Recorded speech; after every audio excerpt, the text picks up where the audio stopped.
Adventure, coming to you from Haddonfield, Illinois today. That's why I'm rocking the hoodie, because South Pasadena is freezing cold this time of year. Behind me, Laurie Strode's house. No sign of her because she's probably studying.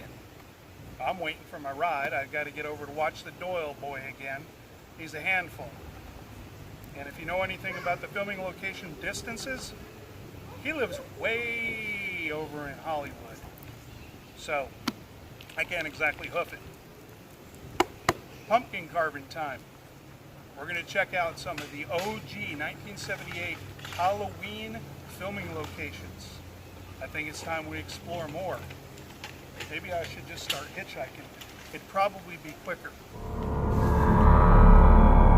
One can only imagine young Mike strolling these streets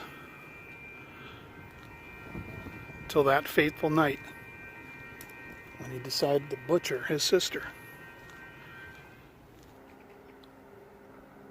I wonder what those trees saw in 1978.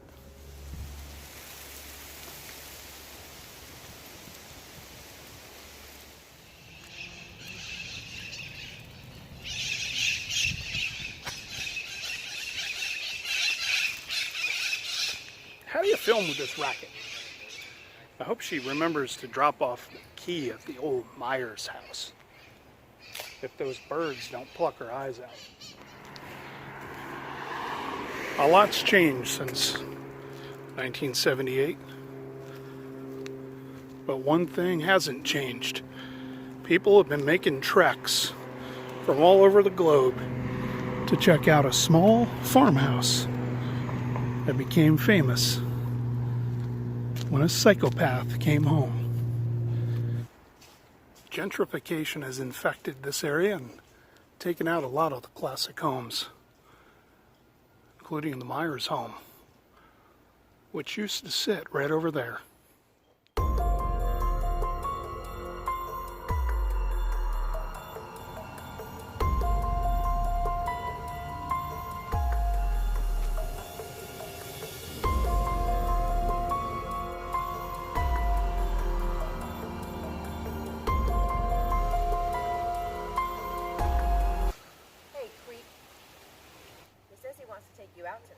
Now, you remember in the movie, when they filmed this, they were on a shoestring budget, so to speak. And this porch, after they shot this scene here, the girls walk by. You've got Laurie looking inquisitive. Hey, creep, Laurie wants to take you out tonight deal. And then right here, there were either neighbors or crew members looking right there. There's some kind of puff of smoke coming from over here. And then over there, as you went through, and remember, that was done with pretty much one take. I don't think they reshot that scene, but just over the shrub there, you would have seen a head or two, and they just left it in. One of the things I love about doing filming locations, and there are, let me be clear, there are a ton of people who do them way better than I do, put a lot better research in it. Lining up shots and all that stuff.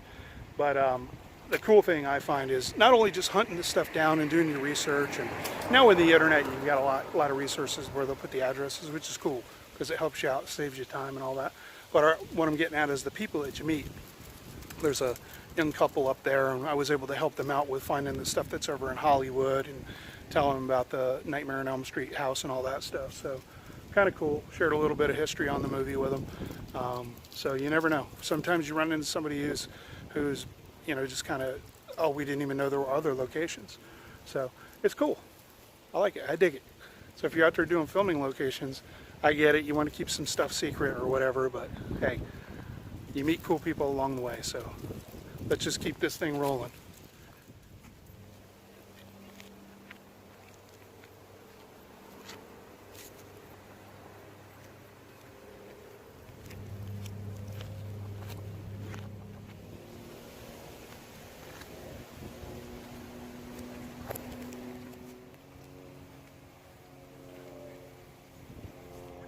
This is the Strode house over here.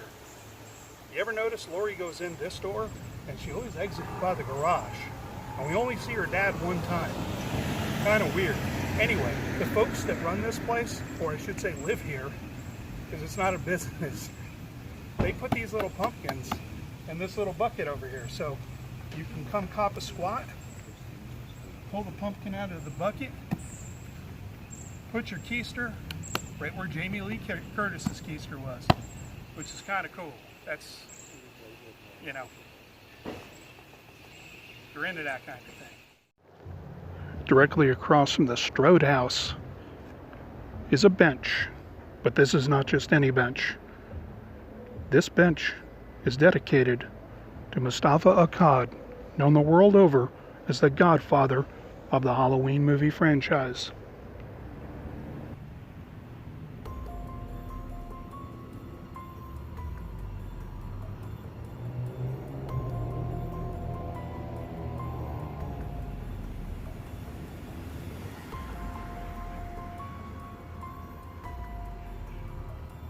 This house has changed quite a bit over the years. I don't know if anyone is getting their ghost in there, and no one has seen Bob in a long, long time. Been a lot of changes to the garage, the upstairs, and then over here on the side is a little giveaway of how the house ends right there. Now, the house in the movie, there's actually another room there to the right, a living room actually. So the interiors of this home, that was filmed somewhere else, but it wasn't here.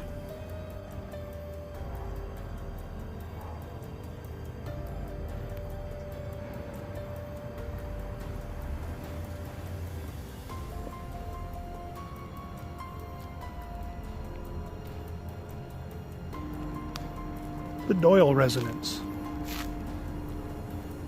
where the shape crept across the street, lurking. And then Loomis shot him 6 times.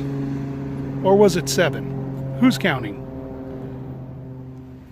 After Donald Pleasance shot the shape 6 times, he plummeted onto those hallowed grounds right there, which is currently covered by a shrub. But if the shrub weren't there, that's where the shape landed. And then vanished.